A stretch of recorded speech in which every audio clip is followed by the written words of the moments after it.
Hello guys, gabing gabi na pero gagawa pa tayo ng isang power amplifier LX20.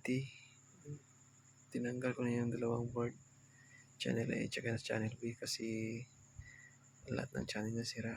Ito, galing na pala ito sa kagaya natin na technician sa ibang shop. Ito, bali ito natapos ko na. Ito, gagawin pala. Walang sira nito ay may kanyang mga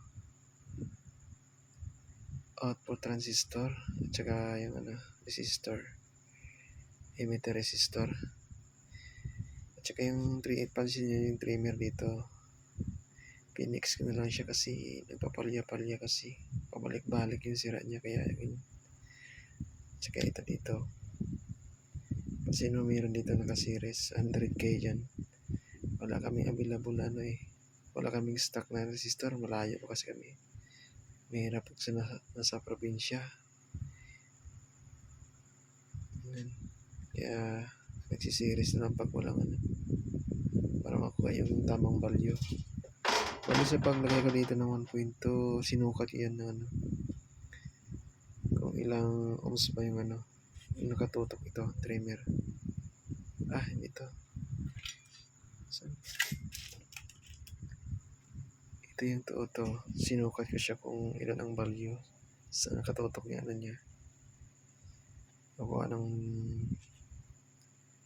2.2 at saka sa experience ko rin 1.2 yung lagay ko yan palagi dyan. Kasi siya lagi yung pagsalarin na masisira yung ito. Ganun din yung gagawin ko. Palitan na natin ito. I-fix natin.